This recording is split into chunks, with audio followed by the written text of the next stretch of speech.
All right, see if you guys can hear me now. I'm not very good at reading lips. I apologize, Nikki. I'm just on the phone with the homie trying to get our bets together. And I think I fixed it now. People keep saying that it was messed up. Um, I think it's good now. I thought I fixed it a few different times. Hopefully it's good now. If not, then I'll just end it because I don't know what's going on. I'm sorry though. Let me see if I can fix anything else. It says everything's good. It says my mic's working. It says everything's registered to the stream now. It says my mic's connected to the stream. I don't know why people can't hear me. Bro, I don't know why people can't hear me on my podcast today. And Nikki, if you ever see Nikki in our chat, just so you do know, Nikki is Dan, which is in our fantasy. That's his wife. Yeah, yep. I was just letting you know if you ever see her in the podcast chat, that's who that is. So if you ever see like either some personal or some funny goofy stuff, that's from her, not from a random motherfucker.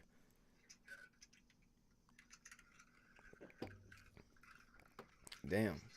Well, let me message her and say sorry.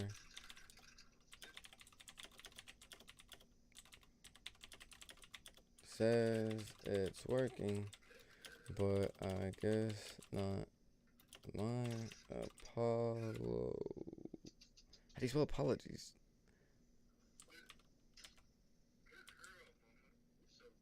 Fuck it, I don't know about that. No, I do. Nah, that's not right. My bad. Hey, I don't know how to spell apologies, bro. That's bad. I don't know how to spell apologies.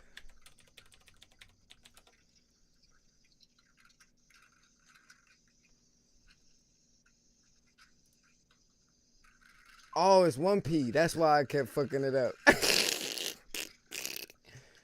All good now. Yep, that's me. Oh, you can hear me? Oh, you can hear everything I just said? Oh, that make me sound bad. Oh, that makes me sound super uneducated. Oh.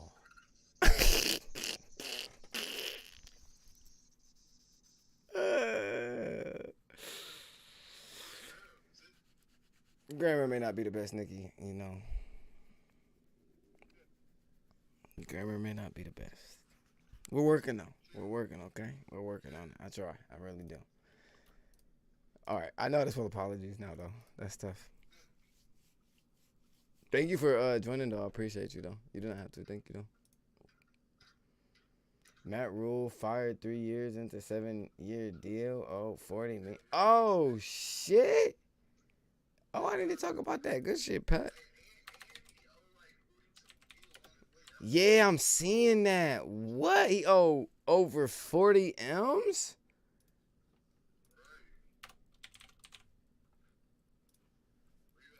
Is Christian Kirk still a must start? Elias. Let's see who they play. It depends. It's all about situational. It's all about the DB, but it's also about Trevor Lawrence. Trevor Lawrence is young and he's really a rookie. It's in his second year, but I say he's a rookie because the first year head coach situation was horrendous. Um, yep.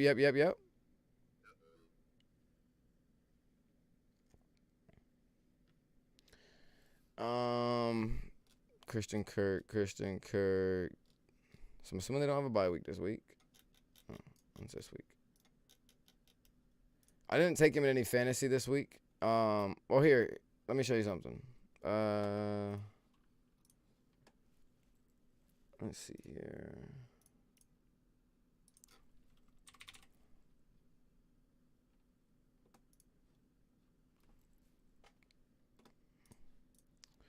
See what we can do here.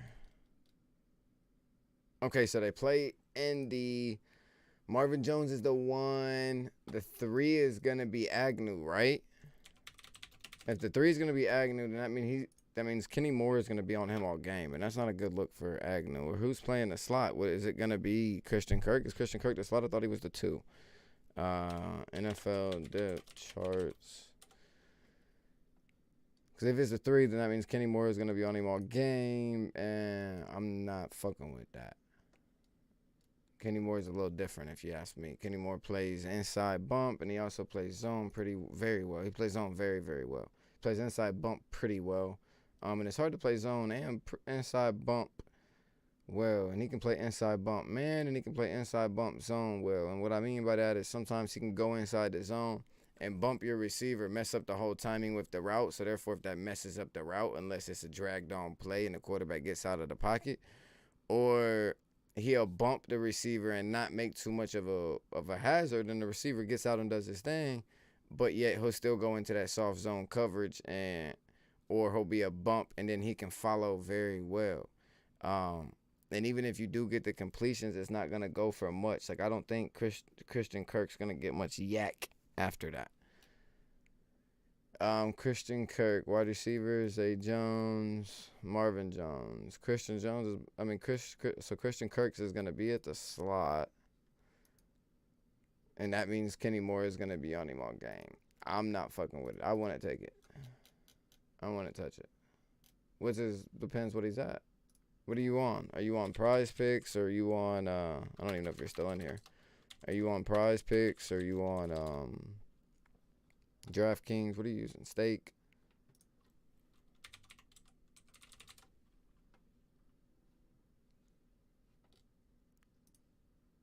ESPN? What do you mean ESPN? So you're not talking about betting. Okay, my apologies. You're just talking about PPR fantasy type shit, right?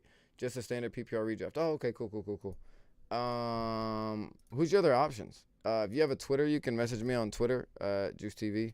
If you have an Instagram, all of my social media accounts are just JuiceTV, JuiceTV.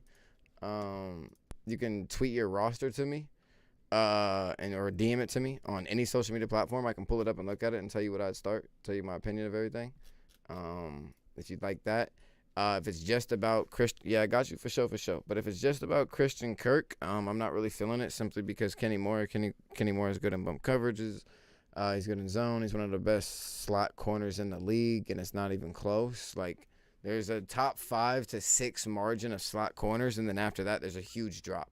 Like, Daxton Hill's slowly working his way into that mid-range mix, and that's just because he's a rookie for Cincinnati. But if you're talking about Mike Hilton and Kenny Moore and Nate Hobbs, and there's a few selective corners that are playing that nickel package, or playing that dime package, or playing that scheme set where that extra linebacker gets thrown out of that mix and they throw in that extra corner to cover that speedy wide receiver. There's certain corners that I don't like to fuck with or mess around with, excuse my language, and I'm not the biggest fan of trying to partake in messing with one of the best slot corners in the game. He could get killed any week, but I'd say he's not going to get killed every week. So therefore, if I'm not betting against him on any week, like certain players I won't bet against, like Mike Hilton, depending upon the receiver, if this receiver is very, very, very fast and he has good breaks, I will take him against Mike Hilton. But if he's not both of those, I won't take nothing against Mike Hilton, because 9 times out of 10, Mike Hilton's going to let you get 3 for like 34 and no touchdown. I don't care about that. Then, Kenny Moore is kind of developing himself into that role without Darius Leonard playing as much. You're going to see his role increase because he's going to play in that linebacker slot position, and he's going to come in at a blitz from time to time, and then there you could catch a free pass or two to Christian Kirk. But if that sack hits home, then that's just another dead play for you. That's how I would look at it, and that's how I break it up. But that's also just opinion.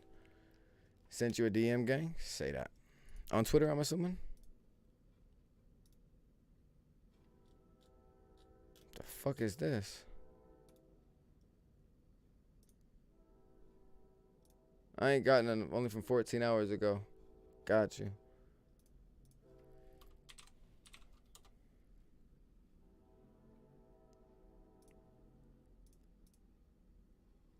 I don't want to show nothing I'm not supposed to show, so. Should you send me a message? Yep, there it go.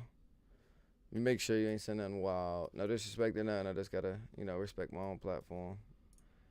Can't take the risk. Put it in primary. All right, we good money. I don't care if my DMs leak.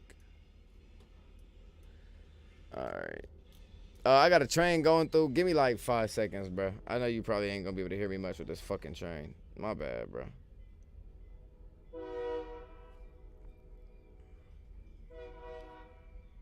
I'll look at your roster though and give you my opinion after this motherfucking train get through.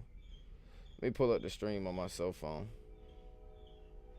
Let me make sure I'm on my podcast. No, I gotta be on my podcast because Nikki joined. Yesterday I streamed on my main channel on accident.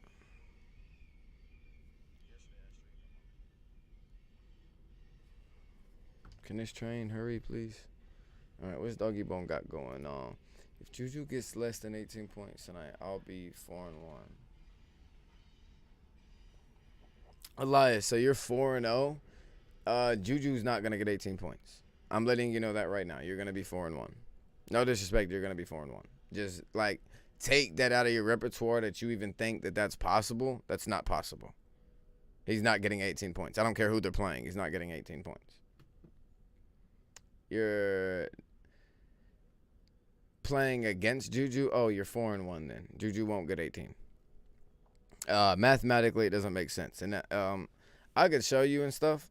And I'll show you real quick. And this is why people that do bet and stuff, I'm making a separate Patreon for you guys. It's going to be $4.99 a month with tips. And you guys just tip 10% of whatever you win if you do win. And if you don't win, then we take absolutely nothing. We don't care. You just pay for the $4.99 a month prescription. Or there's going to be a $49.99 section that you guys can pay for, and that's no tips. So you get it $49.99 a month. And you pay no tips. That's for the people that bet more money and stuff, and they don't want to break bread after they win, and they bet $1,000 that week and hit for 5 or 10 bands, and they don't want to break a couple of dollars off. They pay for that. But the people that are on the lesser end of betting, they can get the bets for $4.99 and then push through. Last week we hit phenomenal. I didn't actually get to get my bets in. I'm a very honest man. The person that I put my bets in through didn't get to get my bets in. But as you guys seen on the podcast yesterday, we put them all in. And I had over 30 players, and there was only 3 players out of everybody on my list that didn't hit, and the 3 players that did not hit got hurt, and they got injured. So therefore, if they either cover the parlay because they get taken out, or you get screwed on your parlay depending upon which platform you use. So therefore, you either get times 10 the money and it helps you actually, or you lose out on everything because the platform fucks you. And that's something that's out of my control. But other than that, I've never hit like this in any week. I've never got this many players right before. This would have been a crazy week. A couple different people won a couple $100 off of us, off of the random parlays that we told them to take. That was super dope. So that's coming out later on in this upcoming next week. Just to let you guys know, Jacksonville's depth chart has him at this position underneath Agnew, and Agnew's still going to get some reps. But Kenny Moore is going to be there, so that's very dangerous. And then when we look at your roster, you got Josh Allen off of the muscle. Saquon Barkley's the best guaranteed running back in the league as of this moment.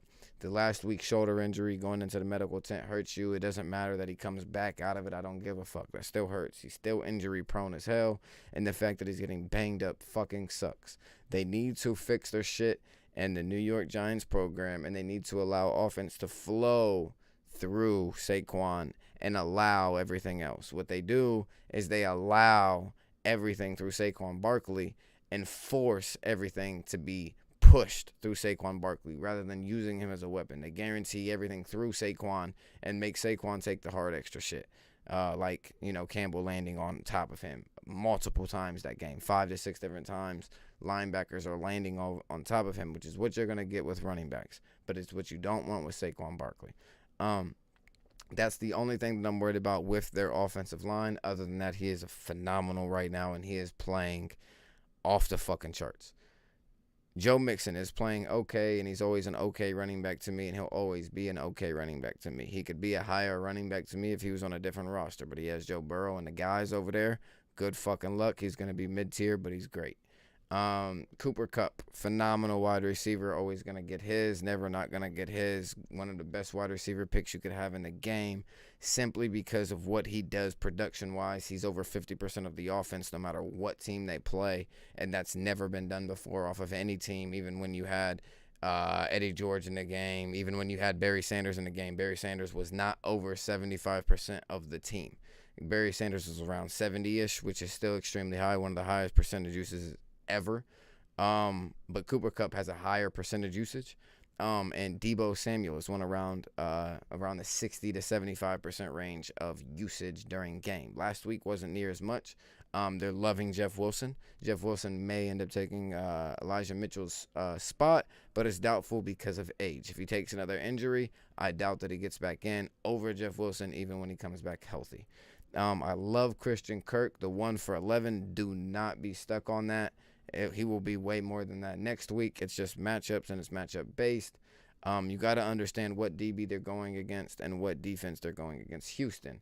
Therefore, they have the number 1 tackler in the nation, in the league. Not nation, my apologies. That is college. They have the number 1 tackler in fucking National Football League, Jonathan Owens. They have one of the best substitute linebackers in Christian Kirk. See why I say substitute? Because he was injury prone for a few years. Once he proves for this year and the remainder of this year that he stays healthy, he will be one of the top 10 to 15, possibly 20 at the latest linebackers in the league.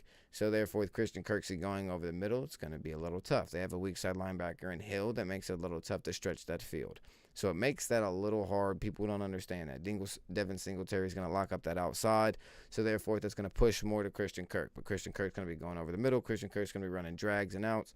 Those aren't going to play into that Houston defense. It's going to still play more into that Devin Singletary matchup. And I guarantee you, when you go look at that Devin Singletary matchup, he was pushed at a lot more than Christian Kirk. Pat Freiermuth, phenomenal. I like it.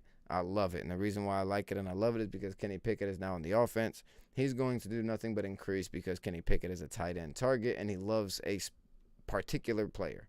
And that's, you can go back to Pitt, you can go back to his high school. They've said that about him. So therefore, George Pickens is always going to cover in spreads 9 times out of 10. James Robinson, phenomenal pick at flex. Usually a majority of people top 2 running back positions. I like it. The only thing shaky there is you got to worry about ETN taking a lot of pass receptions, but that's great because you gotta understand that you're gonna get the guaranteed runs, right? That's what that guarantees. So therefore, you got the running back. Do you want the receiving back or the running back? That's what you take right there. So you got the running back.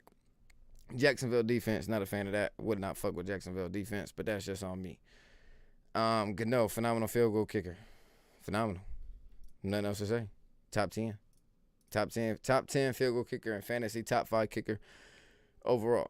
Hey, I have a trade question. I need advice. Go ahead, Joe. Shoot it. Let's look at the bench real quick. I love Michael Thomas, but I don't love him because of injury prone and because of where he's at. I would never pick him up on my team, and I'd never have him on my team, especially in an ESPN fantasy draft like you guys have. I wouldn't have him on my roster. I just want to touch him. No disrespect to him. And on a fantasy roster like you guys, I would not touch Julio Jones. Receivers like that, I would never touch. Curtis Samuel's phenomenal. I don't know why you don't have him in at flex over James Robinson, or I don't know why you don't have him in for Christian Kirk.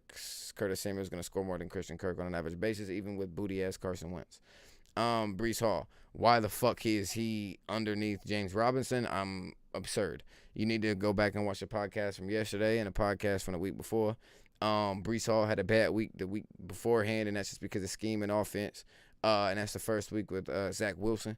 Guaranteed next week is for Zach Wilson, Breece Hall is going to hit. That's why I put in every parlay, you take Breece Hall in anything. I literally said you take Breece Hall in everything, and it's 100% cover. I promise you, guarantee it. And I never say that. It's just 2 shaky weeks in a row. He's eventually got to get his. Brian Robinson, phenomenal pick until the injury. You got to see what you got there. Dobbs, I know you guys got some comments. I got you in a second. I like to get through the roster, and you're new to the building, so I really want to break your shit down for you, because it's week 5, it's crunch time. You got Ramiro Dobbs, good money, 50-50. I don't like Allen Lazard. He'll probably take over Allen Lazard's job next year. If you had a dynasty team, that'd be great. Khalil Herbert. Khalil Herbert's cool. He's gonna be wishy-washy, 50-50. I'd never play him over James Robinson, Breece Hall, or Curtis Samuel, but I like Khalil Herbert. Greg Dortch, phenomenal pick, but you probably picked him up too late. You probably picked him up after Rondale Moore came back, which therefore takes away his role. I would not have him if I have Rondale Moore or if Rondale Moore is back. If Rondale Moore or anything like that is back, I would never have Dortch on my team. I don't care.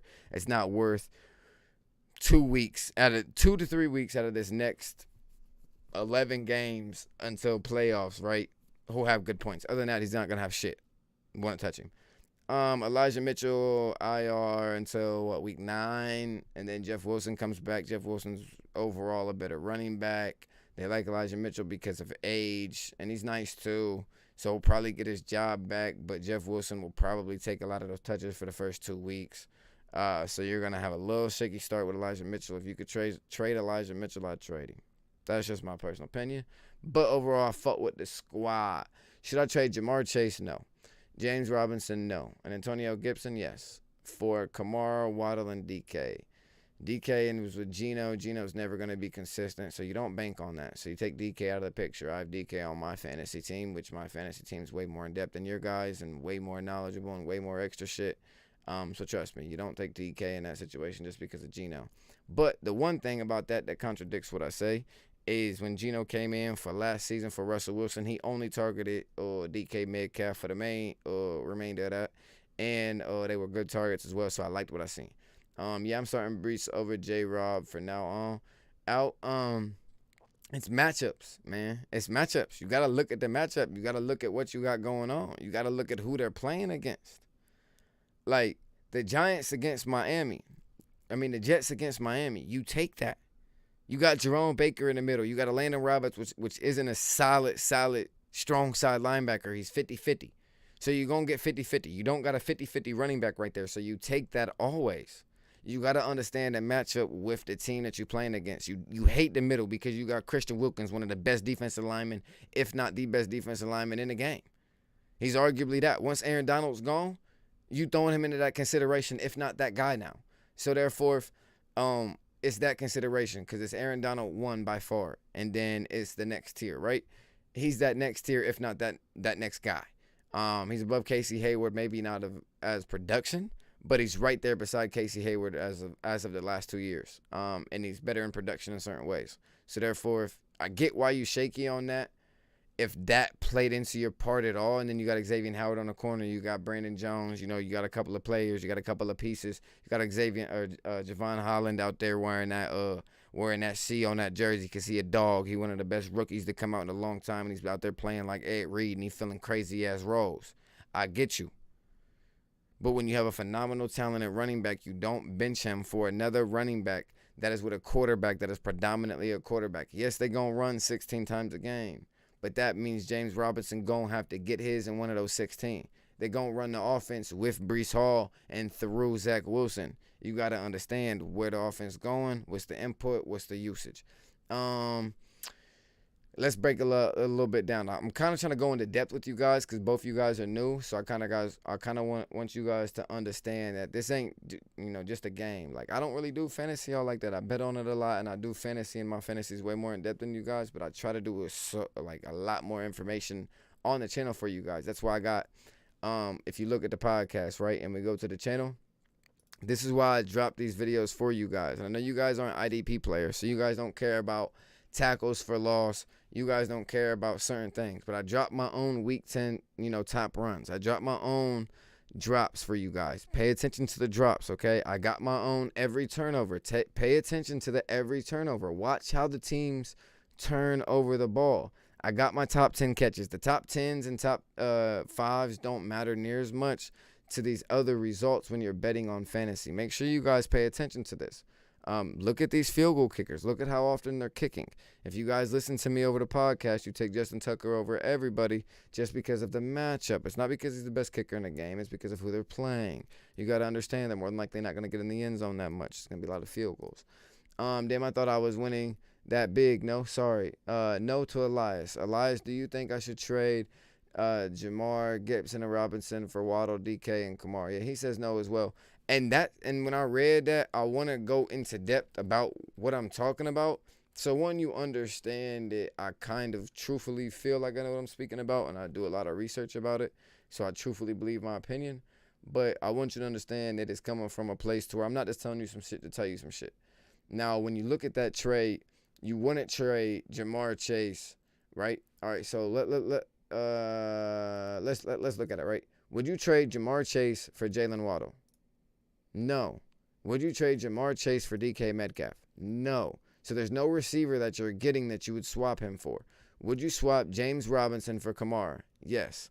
Would you swap Antonio Gibson for Kamara? Yes. Okay? Now, would you swap James Robinson or Antonio Gibson for Waddle? Not James Robinson, but I would swap Antonio Gibson. The main thing about this whole moving trade that you have going on is getting Antonio Gibson out of your rotation as fast as you can, because Brian Robinson's going to take every carry from him, and Antonio Gibson is not near as good as J.K. McKessick. He's not as good at running the ball, nor as catching. He hasn't been as good as him for the last 2 years. That's why they matched the offer from Buffalo, because they wouldn't do it. They wouldn't allow him to go somewhere else. Gibson will probably be out of rotation and end up turning into like a slot receiver or something, or maybe he takes J.D. McKessick's role, but I highly doubt it. J.D. McKessick's better all around in every category, literally every fucking category, even elusiveness. So, and elusiveness is kind of 50-50, but when it's 50-50 there and everything else is going to one guy, you give everything else to that guy.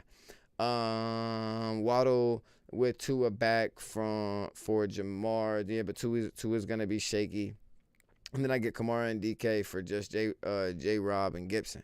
Yeah, but you're wanting to get, like, don't give up Jamar Chase in this. He's wanting Jamar Chase out of this whole situation. Don't get Waddle in this situation. Give up Chase, or keep Chase to give up getting Waddle. And then take Kamara and give up Gibson and some other shit. You want to get Gibson out of that rotation. You don't want to keep Gibson in that rotation. I've been saying this for ever since Robinson was drafted.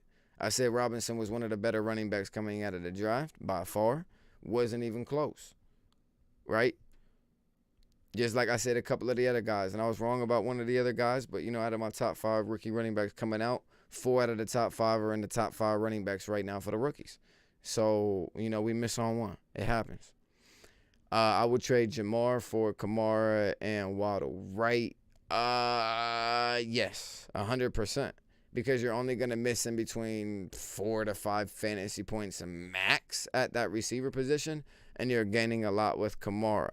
The only thing is you don't want to trade with Kamara because Kamara's been injured 2 out of the 5 weeks so far, and he has a suspension going over his head. If he faces any injury that's going to be for the remainder of the season or for a fourth of the season, and it's a 3 to 5 game stretch, he's going to end up likely be benched for the rest of the season, and they're going to give him a suspension and make him face a suspension at the rest of the year because they know they're not going to make playoffs and they don't want to waste his body and let him come back for next year. The reason why I'm saying this is because I traded for Alvin Kamara in my offseason at a lower end price, and that's the only reason why I got him. Mike will produce. Going to go down. Keenan going to be back. Yes, sir. I would trade Jamar for Kamara and Waddle right. Then the trade becomes J-Rob and Gibson for DK.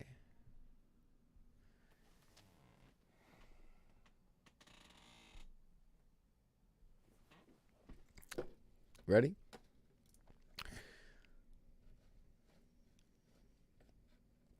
Depends where you need points.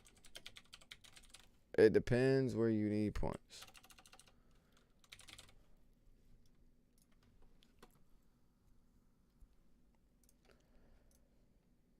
He's trying to trade DK Metcalf at a high ceiling right now because he doesn't believe DK is going to keep doing that because of Geno. So you're basically counting on Geno. DK is a top 10 talent wide receiver in the league by far. But is he going to get top 10 numbers? It just depends on the quarterback. You always got to understand that. You got to understand the schemes. Seattle runs the ball more than they throws. Why? Because they don't want to throw the game away. They've always been that way. Let's see. And you guys are going to go back to the Super Bowl. But if you take out that fucking Super Bowl mistake by Russell Wilson, and he shouldn't have thrown that ball. He should have never thrown that ball. But, yeah. I got Lenny Mixon and Mike Will on the team without the trade. So that's the 1. That's the 2. You're going to have Mike. So are you picking up DK to replace Mike Williams? They're both going to be 50-50 because Tyler Lockett gets more targets than what DK Metcalf gets. But that's just because of scheme, and that's just because of offense, and that's because of Geno. Geno realistically only throws to DK because he knows he's one of the best wide receivers in the league, and he has to. And if he doesn't, DK is going to complain. DK is the captain of the team. Nah, DK is on my bench after this trade. Then why do you do the trade? Why do you do the trade to trade for somebody on your bench? Why do you trade away someone that starts for someone on your bench? It doesn't make sense. See what I'm saying? If I accept, my trade becomes, and Elias, did I answer your question earlier when you DM me on Instagram?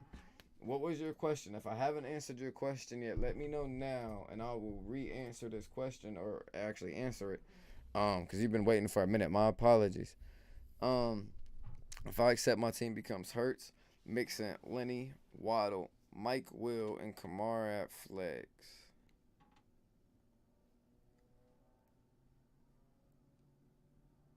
So you're looking to trade 2 bench.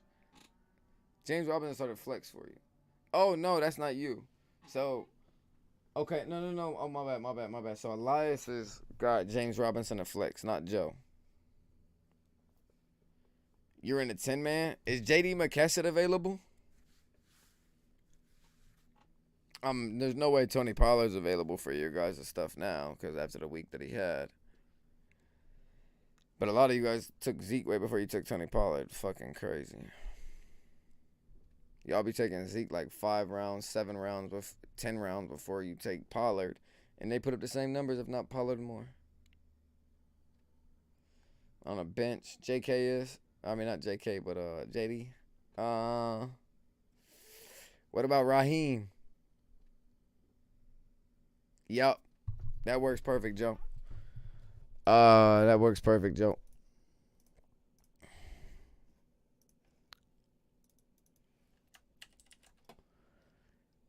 Click that link right there, brother. Or you can just type in that name right there, brother.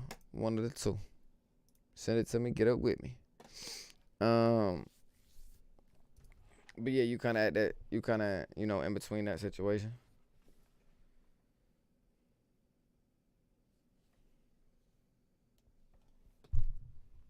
I'll be high as I could be. Yeah.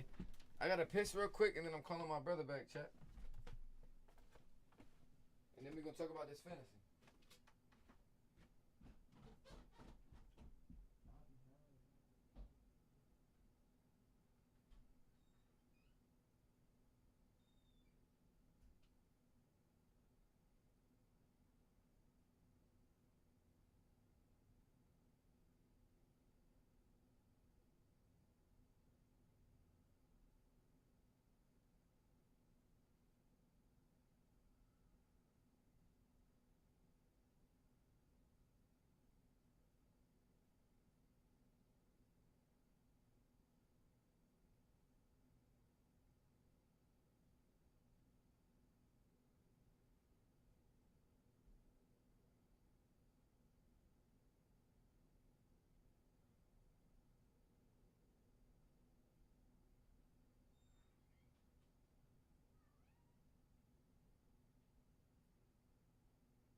She just want to go. Uh-oh.